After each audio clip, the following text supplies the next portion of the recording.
Assalamualaikum warahmatullahi wabarakatuh.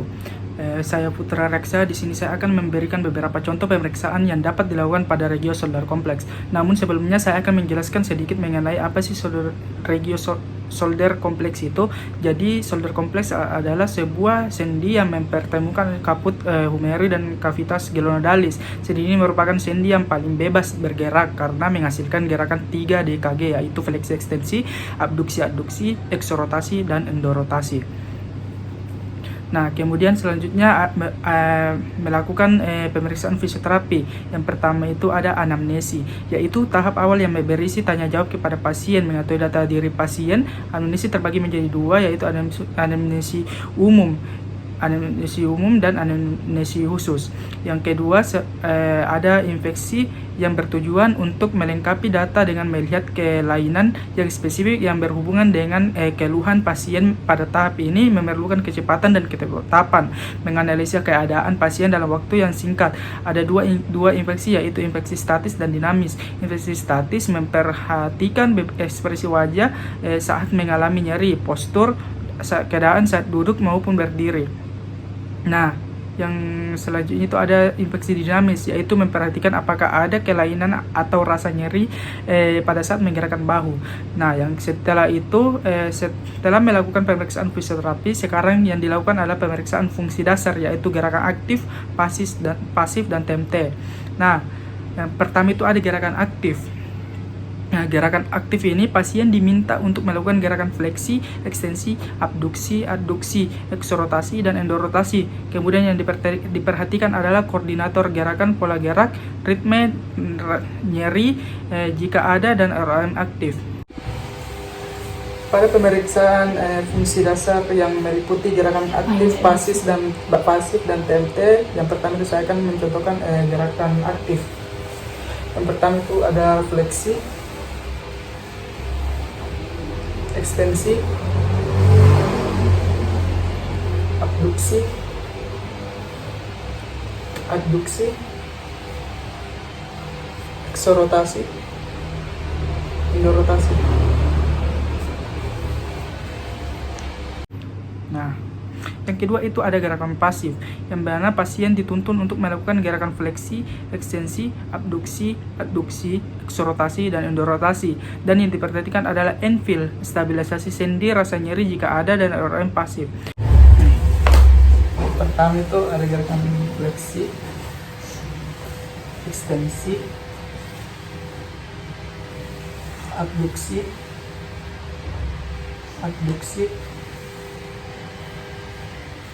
eksorotasi, endorotasi.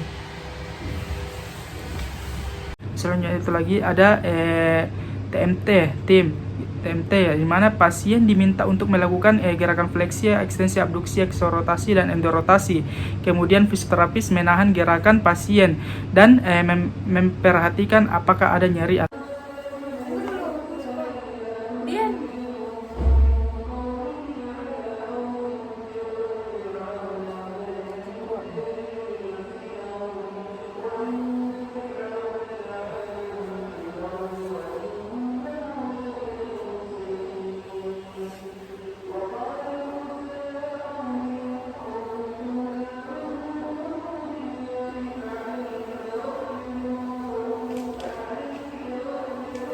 tidak. Baiklah, kita masuk ke 10 pemeriksaan spesifik yang dapat dilakukan pada solder kompleks. Yang pertama itu ada Yergason test, yang dimana pemeriksaan ini bertujuan untuk menentukan apakah tendon otot bisep dapat mempertahankan kedudukannya di dalam sulcus intertubercularis atau tidak, yang dimana hasil positif jika ada tenderness di dalam sulcus biceptalis atau tendon di luar dari sulcus yang merupakan indikasi tendinitis biceptalis. Cara melakukannya itu di mana pemeriksaan yaitu meminta pasien untuk memfleksikan elbow sampai 90 derajat dan supinasi lengan bawah. Pasien diminta untuk melakukan gerakan eksorotasi dengan melawan tahanan.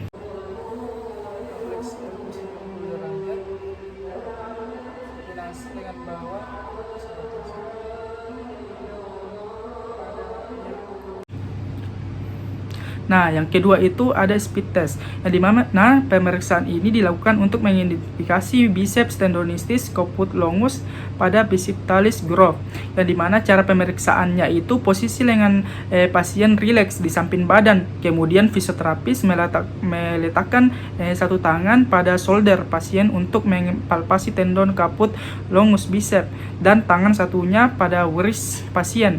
Fisioterapis kemudian secara pasif menggerakkan lengan pasien ke arah fleksi shoulder sekitar 60 derajat, ekstensi elbow dan supinasi lengan bawah. Fisioterapis meminta pasien untuk menahan posisi ini kemudian mengaplikasikan resisten pada wrist pasien. Hasil positif jika nyeri pada tendon bicep atau dalam bicipitalis groove dan indikasi tendinopati pada bicep caput longus.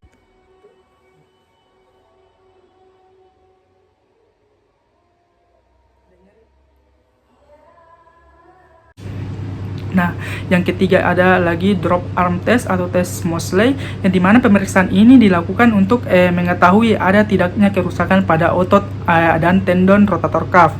Cara pemeriksaannya itu dimana fisioterapis mengabduksikan shoulder pasien sampai 90 derajat dan meminta menurunkan lengannya secara perlahan. Dan dimana hasil positifnya itu jika timbul nyeri pada saat melakukan gerakan tersebut dan diindikasi mengalami cedera pada rotator cuff kompleks.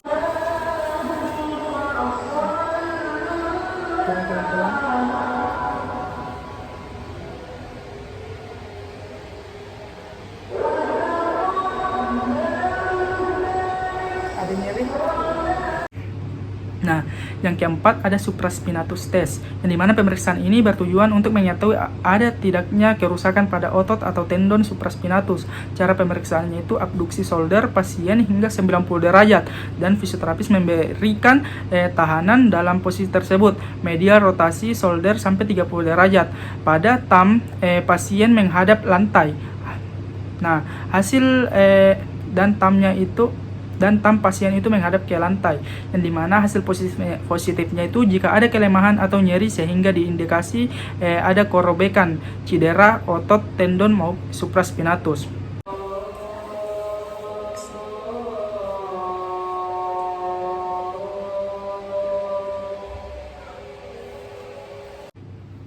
Nah, yang kelima itu ada apprehension test, yang dimana tes ini untuk menginterogasi instabilitas shoulder bagian anterior.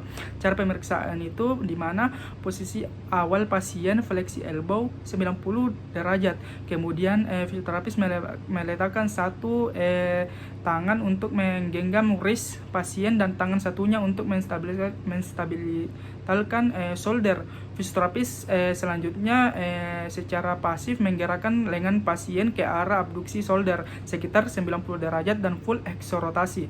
Hasil positif jika ada rasa cemas dari pasien saat lengan dieksorotasikan dan diindikasi terjadi dislokasi dan instabilitas shoulder anterior. Fleksi elbow 90 derajat lalu eksorotasi full.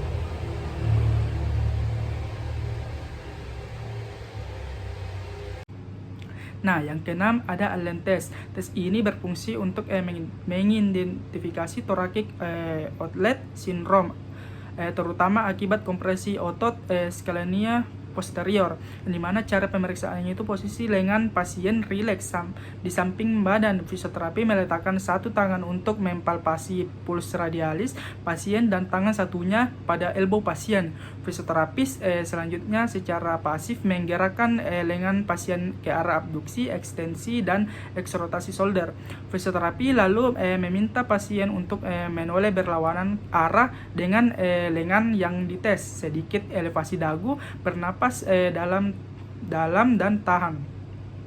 Hasil positif jika puls radialis ini menurun atau hilang dari awal posisi hingga akhir posisi dari diindikasi tos kompresi oleh scalenio posterior.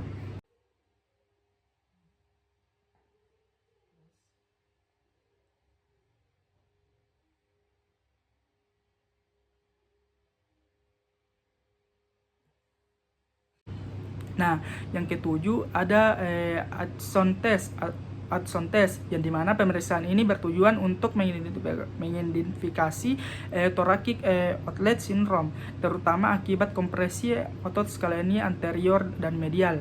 Cara pemeriksaannya itu hampir sama dengan Allen test, namun yang membedakan keduanya hanya ada pasien diminta untuk menoleh ke arah lengan yang dites. Hasil positif jika puls radialis menurun atau hilang dari awal posisi hingga akhir posisi dan diindikasi tos kompresi oleh skalenia anterior.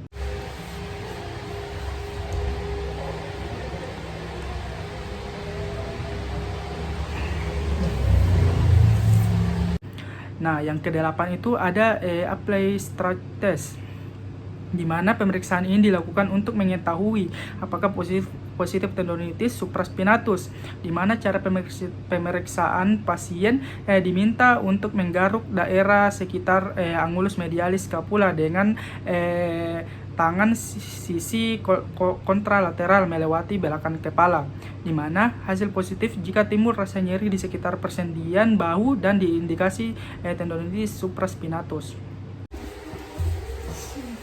Harus sesuai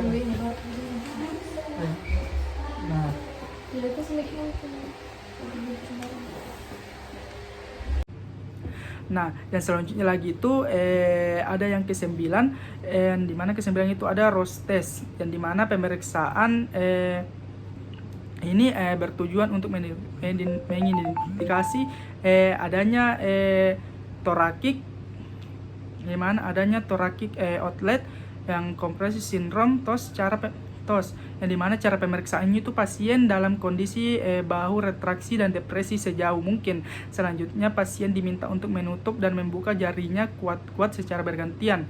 Hasil positif jika kurang dari 3 menit pasien merasa kelelahan dan berlebihan dalam membuka jari dan diindikasi mengalami TOC.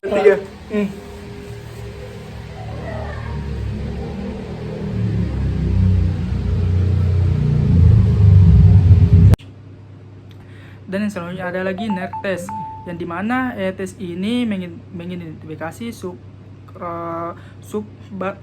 subchrominal impeachment, yang dimana cara pemeriksaan posisi kedua lengan pasien rileks di samping badan. Fisioterapis meletakkan satu tangan untuk mengfikasi skapula pasien dan tangan satunya pada elbow pasien, di mana fisioterapis selanjutnya secara pasif mengelevasikan lengan pasien hingga mencapai full fleksi shoulder disertai dengan over pressure pada akhir gerakan dalam posisi netral, exorotasi, endorotasi, dan endorotasi shoulder, yang dimana hasil positif jika rasa nyeri disertai bunyi klik pada akhir gerakan pasif, elevasi, dan diindikasi subchromial impeachment.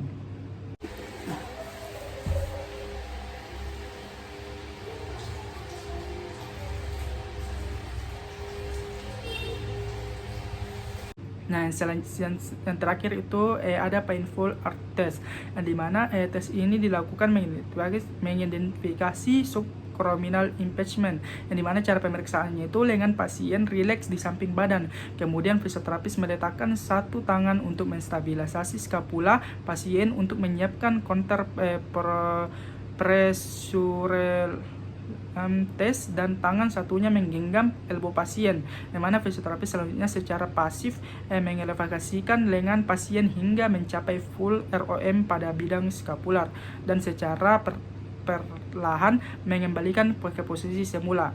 Hasil positif jika rasa nyeri saat abduksi 60-120 dan diindikasi subchromial impeachment.